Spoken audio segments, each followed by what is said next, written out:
Gente, olha, informação para vocês, segue a reunião no PSDB em Brasília, falando de prévias ali do partido, mas ela está perto do fim. E aparentemente a promessa é de uma solução que resolva o assunto ainda essa semana. Será? Vamos conversar com um dos presentes ali, vamos ver se minha apuração está em bom pé. Está aqui o senador, ex-prefeito Arthur Virgílio. Prefeito, o senhor me ouve bem? Muito bem, ouço muito bem. Só não estou presente na reunião. Eu estou acompanhando, temos pessoas lá e espero também uma solução que seja boa e que não desmoralize a ideia das prévias que foi tratada com tanto cuidado, embora as prévias tenham regras injustas, mas são um começo e depois elas podem ser aperfeiçoadas. Prefeito, eu queria que o senhor fizesse um saldo aí desse dia. Era para ter sido um dia de festa, era para ter sido um dia no qual o PSDB faria história, sendo o partido aí a fazer prévias com filiados para a escolha de um candidato a presidente, coisa que não aconteceu, não acontece nos outros partidos, mas terminou, perdão, prefeito, o senhor é um homem muito direto e eu vou ser também. Foi um fiasco, né? Eu queria um balanço e esse dia seguinte aí, a expectativa é resolver ainda essa semana, é isso? Exatamente. Eu vejo assim, sabe? Veja a confusão e veja o tamanho do fiasco. O presidente Fernando Henrique não votou, o ministro José Serra não votou, eu próprio não votei, e uma coisa bastante beirando assim o ridículo mesmo, porque foi uma espera interminável. Vamos historiar um pouco. Eu era inteiramente contra nós fazermos esse aplicativo. Eu era a favor de nós irmos para urnas eletrônicas que são testadas e são comprovadas como indevassáveis. Eu ia por isso. Insistiram e fizeram o aplicativo.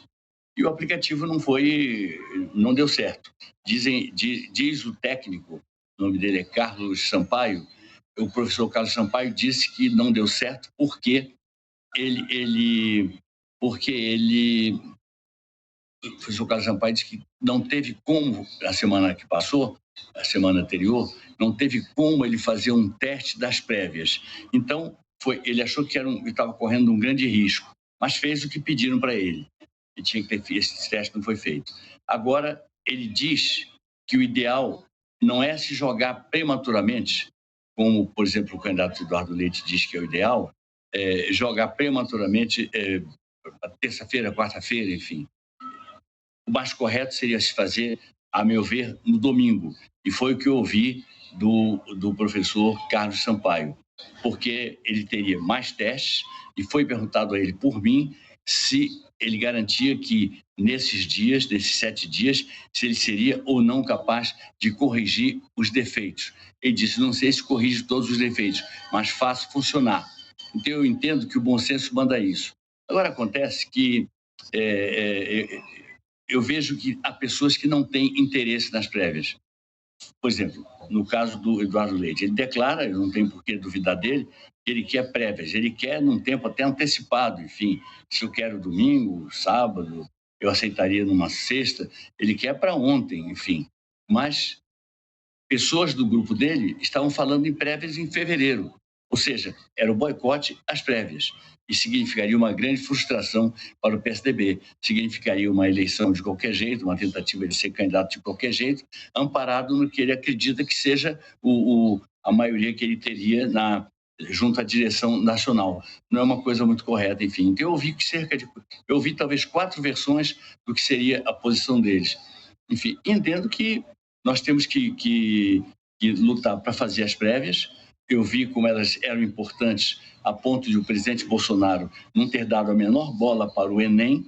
Ele preferiu falar das prévias do PSDB, era uma coisa muito importante, e seria uma demonstração de incompetência nossa nós não realizarmos essas prévias que estavam tão badaladas e tão propaladas, enfim. Mas, sinceramente, há pessoas que não querem as prévias. Eu vou dar um nome. O deputado Aécio Neves não quer as prévias.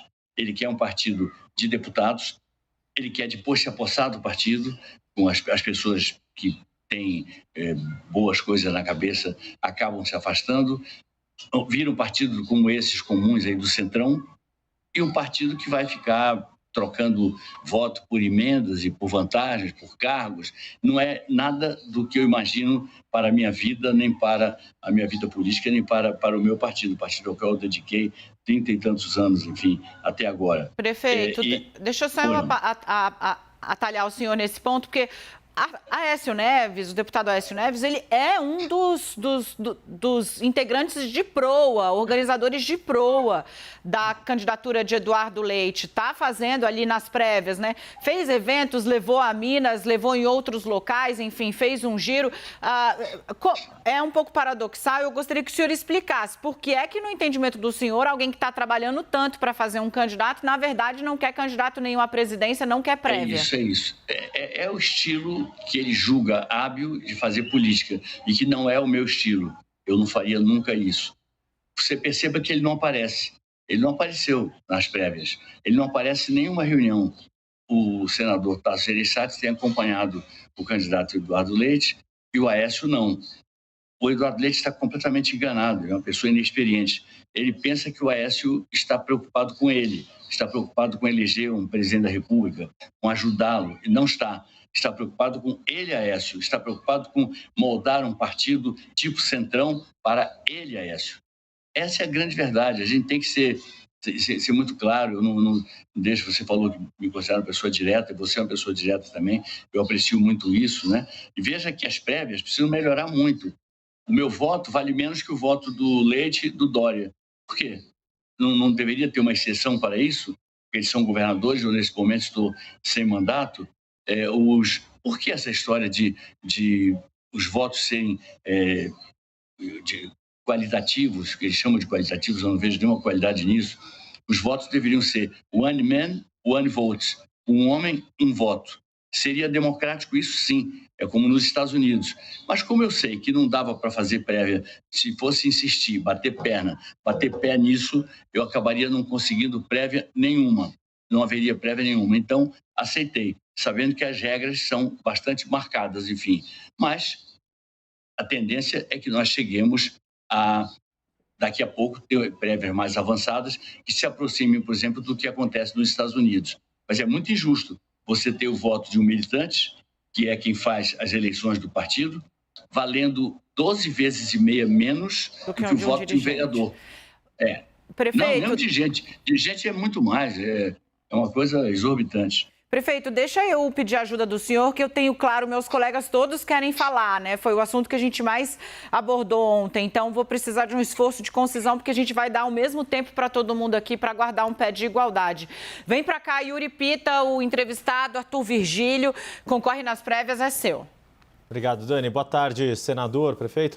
Deixa eu fazer duas perguntas bem rápidas. Uma de ordem bem técnica. O senhor falou que não houve teste suficiente. Na sexta-feira não foi testado o suficiente o aplicativo para garantir que todos os quase 45 mil cadastrados pudessem votar? E aí uma pergunta de ordem política. Seja qual for a solução técnica que se vai dar para as prévias, o partido não fica fragilizado, seja quem for o vencedor, inclusive para tentar conversar com outros partidos e construir algum outro caminho para as eleições de 2022, seja como cabeça de chapa, seja como composição de outra coligação? O partido não sai... de fato, bastante enfraquecido para essa discussão da chamada terceira via? Olha, eu acho que o partido ele ficou enfraquecido ontem, essas coisas passam, se tudo der certo num dia correto, um dia sensato para se votar com segurança e sair tudo bem, nós vamos voltar ao eixo normal, porque, inclusive, quando erramos tentando fazer as prévias. E quando acertamos fazendo as prévias que os outros partidos não fazem, enfim. O professor Carlos Sampaio, eu já me referi a ele disse que foi prematuro. Ele teria que ter feito um teste no meio da semana, e parece que não lhe permitiram isso, ele não fez o teste. E ele diz que se for permitido a ele fazer o teste e for permitido a ele o tempo que ele entendeu como sendo o ideal, o de 7 dias, de domingo a domingo, ele acha que dá para fazer as prévias sim, dá para se ter um bom quórum, porque o que eu temo é que as pessoas que dizem que são a favor das prévias, mas na verdade não são, porque pretendem ganhar uma candidatura talvez no tapetão, talvez na executiva, como qualquer outro partido, essas pessoas, inclusive, contribuam para baixar o quórum e dar um número muito inexpressivo que diga assim, poxa, não valeu a pena porque eles têm 1.400.000 filiados e votaram 20 mil pessoas, enfim, alguma coisa assim. Então, eu estou, assim, numa fase de muita preocupação com o que está saindo. Acho que quando bate a mosca azul nas pessoas, é uma coisa muito complicada.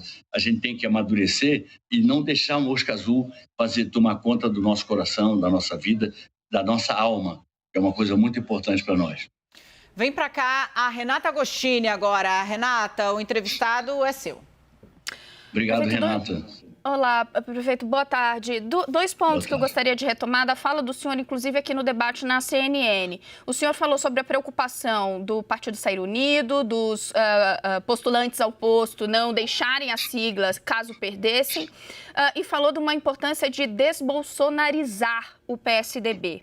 Mas mesmo o senhor que estava ali pregando a pacificação ontem saiu criticando integrantes, agora está fazendo o mesmo. É possível esse caminho em torno de um candidato único e há risco de bolsonarização do PSDB? Acho que a gente tem que... Eu acho que é mais do que um risco. O partido hoje está bolsonarizado. A maior parte da bancada federal, ela vota com as tolices do governo do presidente Bolsonaro. Tolices que às vezes são úteis do ponto de vista da logística de cada político desse, enfim. Mas nós temos que desbolsonarizar, nós temos que optar e fazer uma opção muito clara. Nós somos oposição, quem é oposição não pode receber benesse do governo Bolsonaro. Ontem teve uma deputada deslocada que votou dizendo uma opção de coisa e disse assim, votei, mas eu sou Bolsonaro. E, poxa, ela não devia ter sido permitida, ela deveria ter sido excluída do processo de votação, porque a gente tem que se dar um respeito. Se ela não se dá, eu me dou e quero que o PSDB se dê também. Eu preciso de energia nessa hora. Ela nunca poderia dizer, vou sair do PSDB. Ela teria que ter sido expulsa do PSDB por gestos que não condizem com a linha doutrinária do partido.